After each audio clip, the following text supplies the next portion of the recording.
Okay,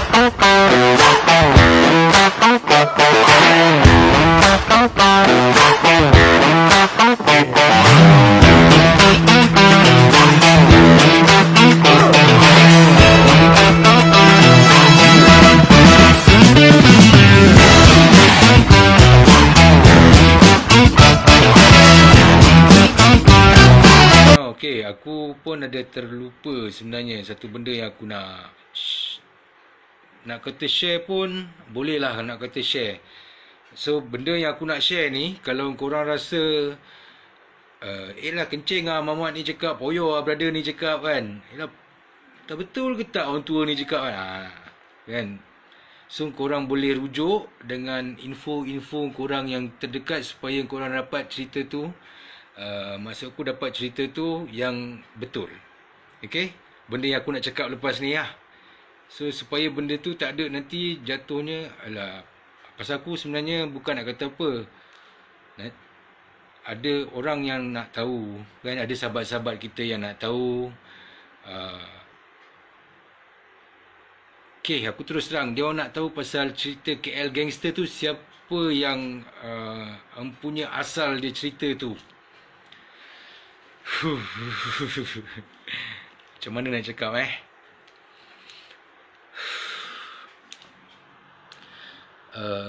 jap. Okay, sekejap, iklan, bagi iklan sekejap. Farhan Awaluddin. Assalamualaikum bro.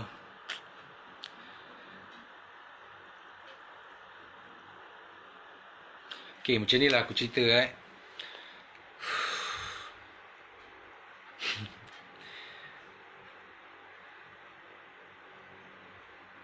cerita ni yang terawalnya, cerita ni sebelum pembikinan filem KL Gangster. Okay, masa tu aku duduk dekat Setiawan Perak, 2009 masa tu. Aku duduk dekat Setiawan Perak. Aku pun buat kerja dekat sana. Aku pindah, berhijrah sekejap kat sana kan masa tu. And then dalam aku dengan family semua kan duduk sana. Aku pun kerja dah kat sana, aku ada kerja jugalah dekat Setiawan sana masa tu.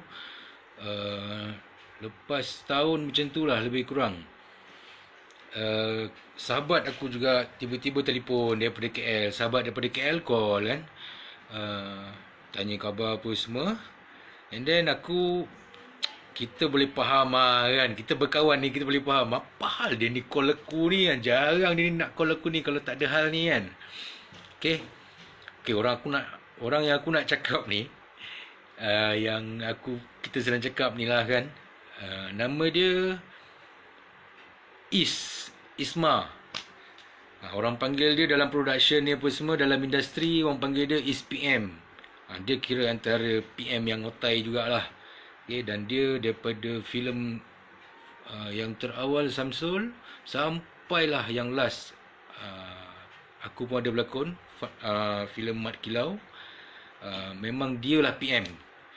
Production manager tu dia lah orang dia, PM ni. Okay, so dia call aku, dia buka lah dia punya mukadimah yang orang kata buat aku jadi tanya-tanya apa hal dia ni call aku ni kan, nak apa dia ni kan. So dia call aku, dia tanya, Dil, kau boleh datang KL tak? Dia cakap kan. Aku cakap, apa hal aku nak datang KL? Aku kat sini pun aku ada kerja juga ni kan. Tapi walaupun kerja boleh tinggal-tinggal, pasal aku masa tu rajin juga turun KL. Cuma yelah, tak nak lah kita turun KL tu dengan kita tak ada urusan, tak ada benda, aku nak turun KL buat apa kan. So bila ada hal barulah turun KL kan. Bermakna lebih kurang dalam 2 minggu sekali pun kadang-kadang aku ada turun KL kan. 3 minggu sekali, seminggu sekali pun ada turun KL dalam aku berhijrah ke Setiawan Perak. Bukan jauh mana pun. So dia kata boleh turun KL tak kan. Aku cakap ada apa Is? Baik kau cakap dengan aku lah, pasal bukan dekat kan. Walaupun dekat lah juga kan, dalam Semenanjung kan, Perak pun bukan jauh mana kan. Aku cakap ada apa Is kau nak suruh aku datang ni kan. macam ni lah dia cakap, Samsul nak jumpa kau lah, dia cakap. Dia kata Samsul nak jumpa aku. Aku ni pun masa tu, pasal Is ni orang dia ni boleh tahan jugalah dia punya gurau dia kan. So aku cakap, dia ni betul ke tak Mamat ni kan bercakap dengan aku ni kan. Aku fikir aku jauh je kalau dekat dia ni kan. Pasal bagi aku, yelah aku tak rapat mana pun dengan Samsul. Sebelum tu aku ada follow dia punya filem, aku pun ada shooting dia punya filem. Dan aku dengan Samsul ni memang aku banyak dengan dia kan. Sampai orang cop aku, uh, kalau orang jahat filem Samsul ni, Samsing ke apa ke, tak ada orang lain.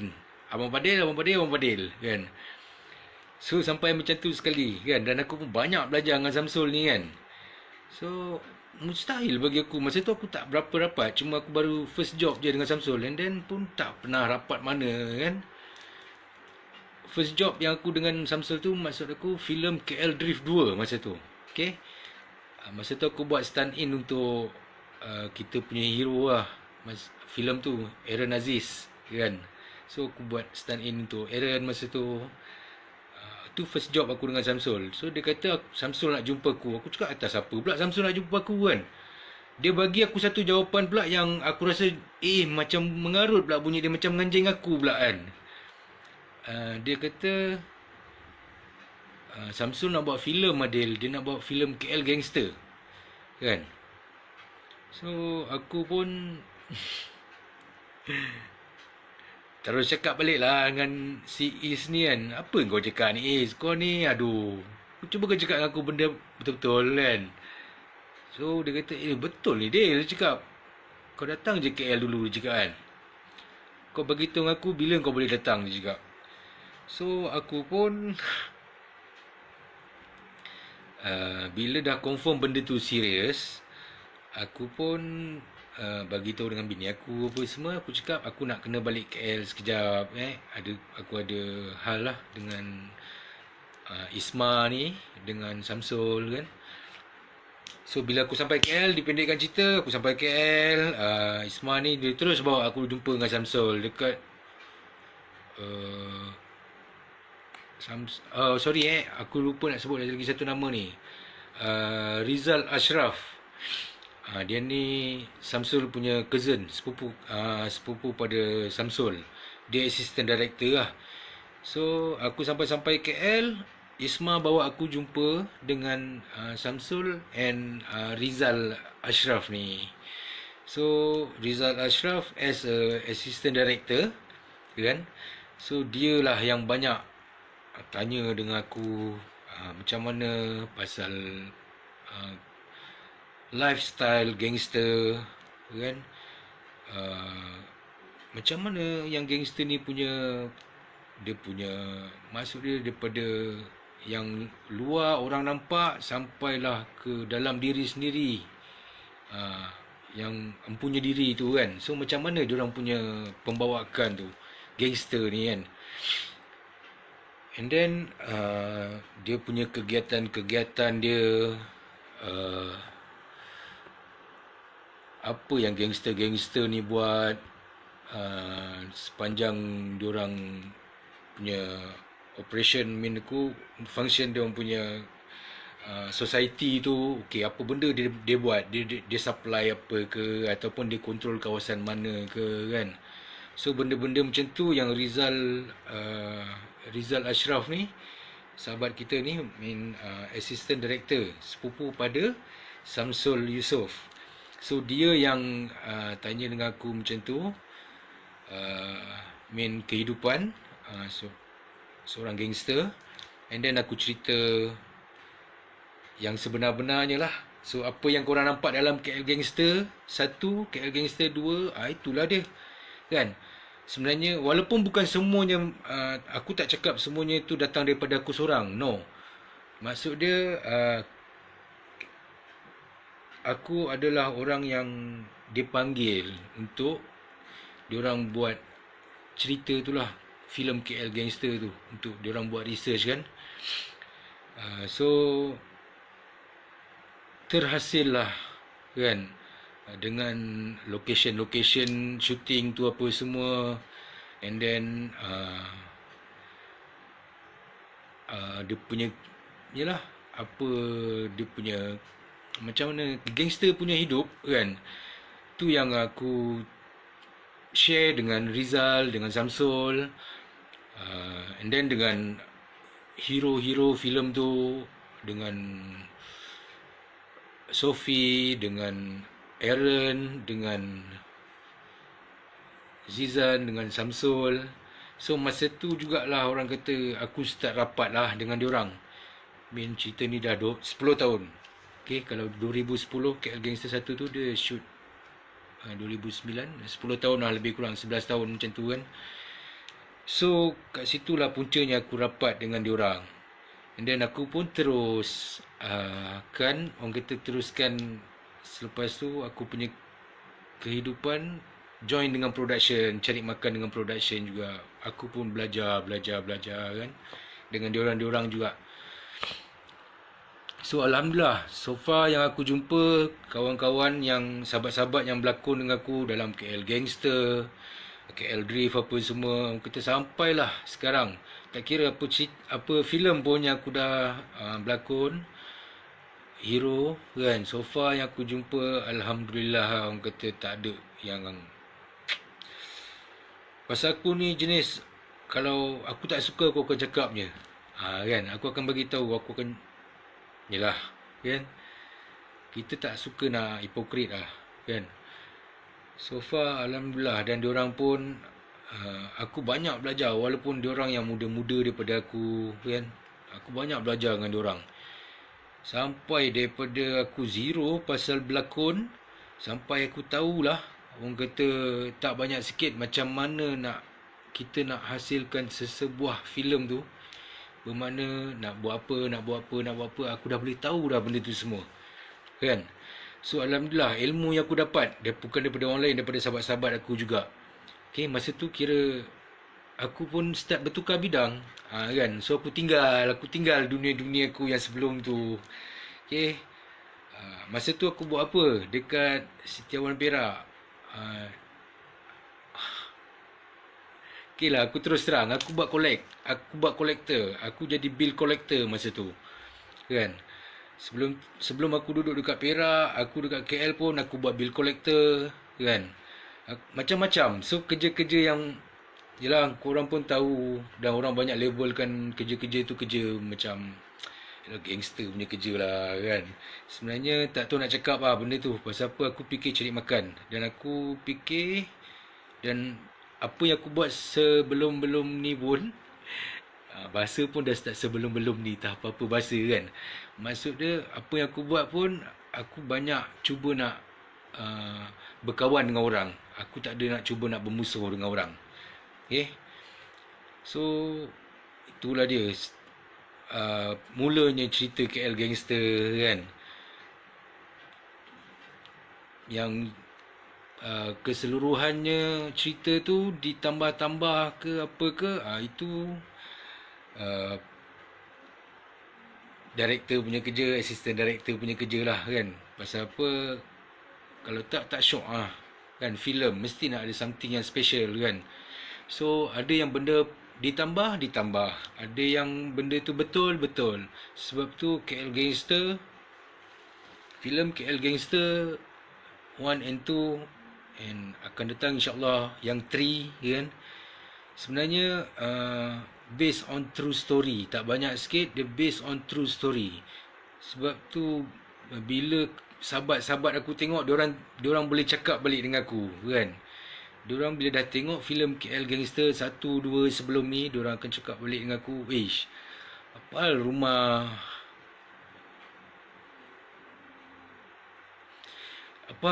Malik tu macam rumah kau kan."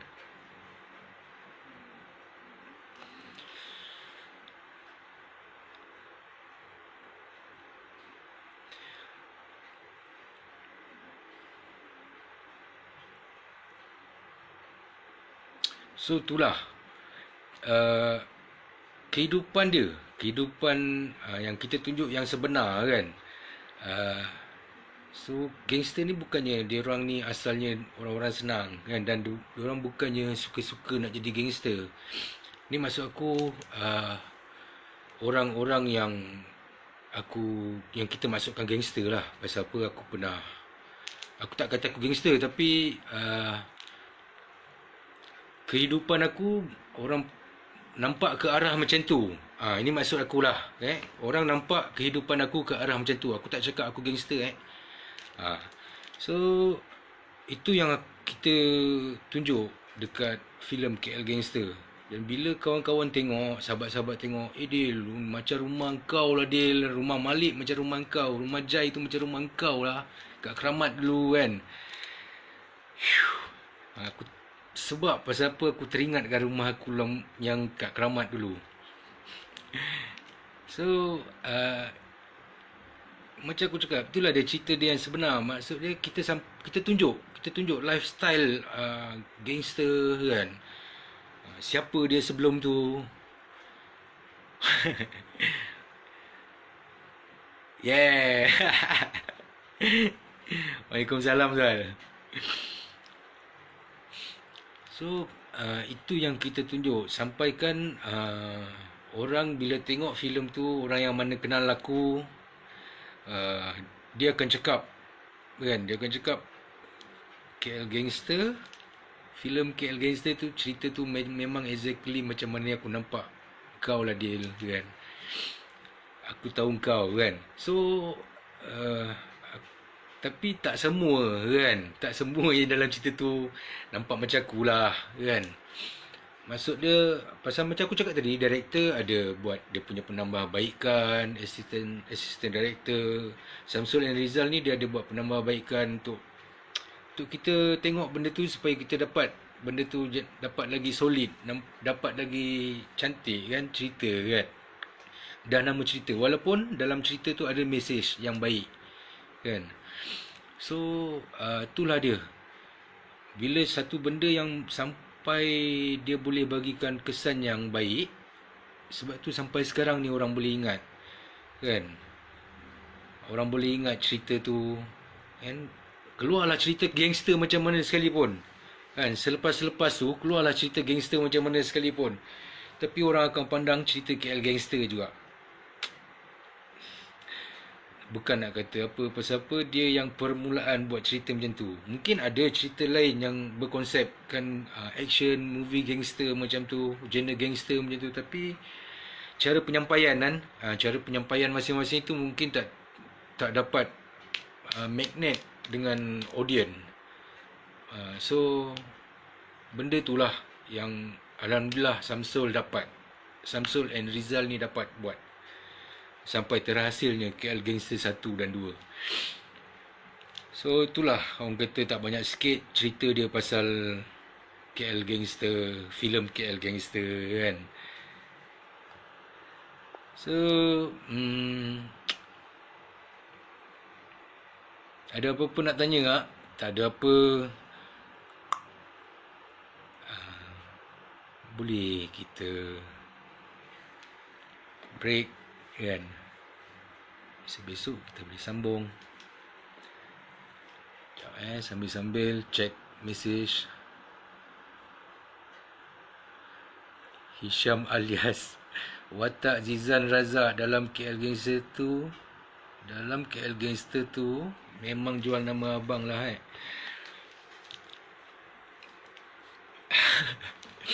Okey, betul. Bukanlah jual macam mana, cuma orang kata diguna pakai kan. Dia guna pakai nama tu untuk watak Zizan. So Zizan pakai nama Fadil dalam filem KL Gangster tu.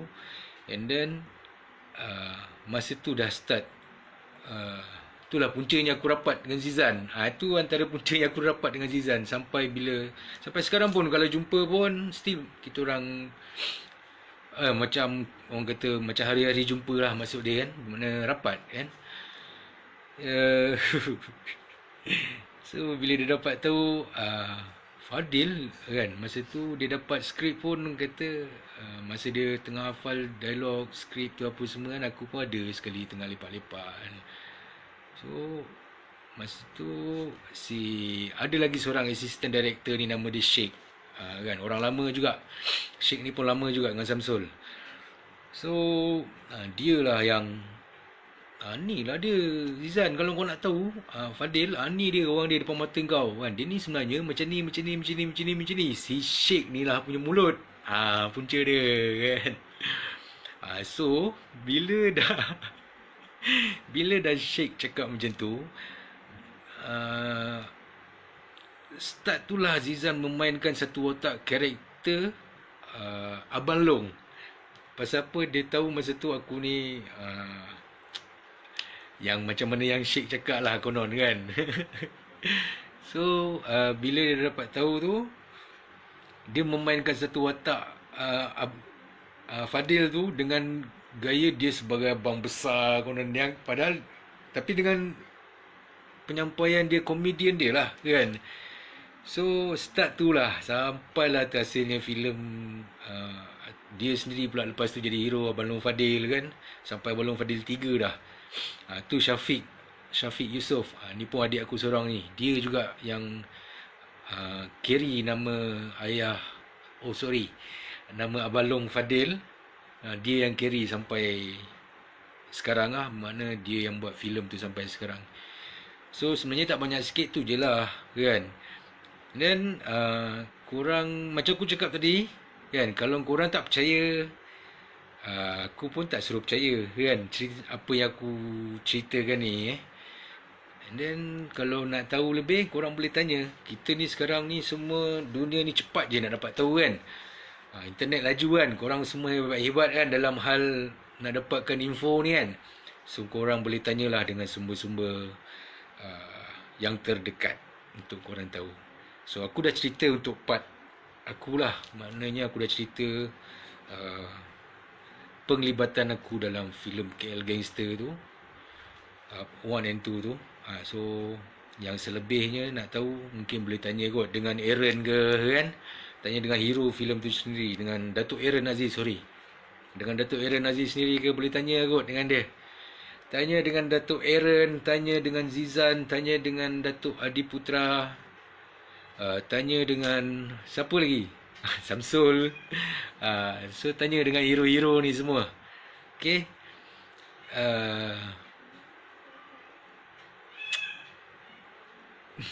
Pengalaman inilah dia kan. Tuhan bagi kita pengalaman. So daripada pengalaman itulah yang buatkan aku berhijrah kan, berhijrah daripada satu kerja yang sebelum tu aku buat. Aku buat kerja bill collector, aku jaga club kan, aku macam-macam kerja aku buat. Okay. So Tuhan bagi aku peluang berhijrah. Walaupun rezeki yang dijanjikan dalam berhijrah tu bukan rezeki yang tetap, tak ada gaji monthly macam sekarang ni lah. Kan aku buat kerja dalam production, aku syuting, berlakon apa semua ni, kita orang tak ada gaji bulan. Kan ada job, kita orang ada gaji. Okay. So itulah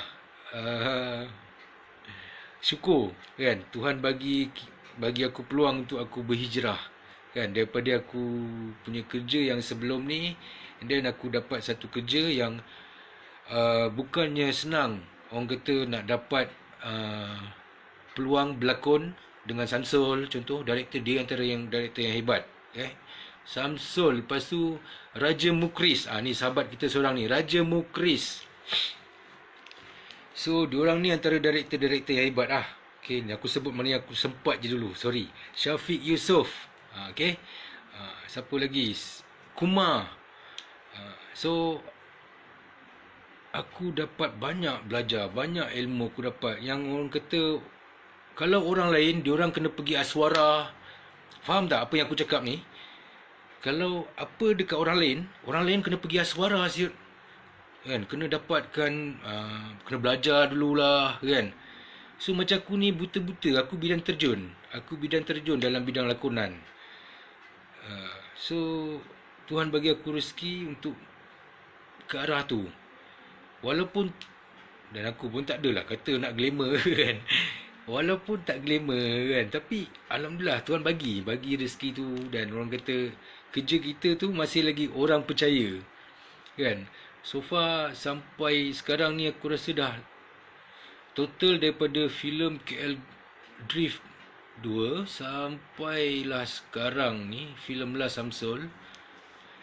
Maksud aku ada sebelum-sebelum tu adalah filem-filem yang lain, director lain aku pernah berlakon. Macam dengan Aaron pun dia direct, aku pernah berlakon So aku dah lebih kurang dekat 12 ke 13 tahun dalam bidang ni. Pejam celik Tuhan bagi kan. Rupanya dah jadi otai dah kan. Sampai orang lain yang panggil kita otai, kita tak rasa pun sebenarnya kan. Tapi orang lain dah, brother ni dah otai ni, dia ni orang lama ni. Maksud dia bukanlah kita nak megah diri, tak. Bila orang dah labelkan kau macam tu, kau pun macam, ya Allah kan. Macam bagi aku, penerimaan aku, ya Allah, Tuhan ni boleh bagi aku sampai tahap macam ni Orang yang belajar suara, orang yang macam ni, belajar you apa semua bagai, belajar art bagai, nakkan ilmu filem, kadang-kadang dia boleh dapat dengan aku yang tak apa-apa ni kan. So itulah dia maksud aku. Bukan nak aku kata megah apa, tak ada kan. Aku megah daripada segi megahnya aku pasal apa? Megah pasal apa Tuhan masih bagi peluang kat aku kan. Yang yelah sebelum ni punya hidup, yang sebelum tu punya job aku buat apa semua kan. So Tuhan bagi aku anugerah sampai ke tahap orang kata kita ni boleh, orang boleh pandang kita kan. Orang boleh percaya dengan kita. So alhamdulillah tu aku cakap sampai sekarang dah 12 ke 13 tahun dah pejam celik aku dalam industri perfilman kan. Walaupun tak ada semua orang kenal kan, tapi itulah dia kan, pengalaman yang aku boleh share lah. Okay, so tak ada apa lagi kot yang aku nak cakap. Korang pun nanti boring pula kan. Ya apa ni, apa dah, kita gangsti mah. Aliza Rafa, hai Opi, ayah Opi. Okay, so tak ada apa lagi dah aku nak cakap kan. Macam selalu yang aku cakap, InsyaAllah kalau ada rezeki esok kan, kita boleh sembang-sembang lagi. Apa pun, minta korang stay safe, okay. Kita dah tahu kan, dengan apa yang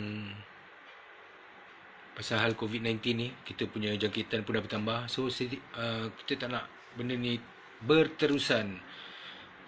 Kalau boleh senantiasalah orang kata suruh family tu kat rumah. Pasal belum pulih betul. Kita ni belum pulih betul. Kan? Aku cakap pun aku tak ada pandai mana pun pasal COVID-19 ni kan. Okay. So last aku nak cakap, sorry kalau aku punya cakap tadi ada yang terasa, okay, ada yang rasa tersinggung ke kan, ada yang rasa marah ke, sorry lah. Aku pun cakap dengan cara aku, okay, sebab aku pun bukan pandai mana pun bercakap. Okay, kita bercakap, sebab tu aku suka bercakap macam ni, dengan cara berkawan lah kot, bersahabat punya cakap kan. Aku cakap dengan cara aku lah kan. So tak ada apa. Assalamualaikum warahmatullahi wabarakatuh.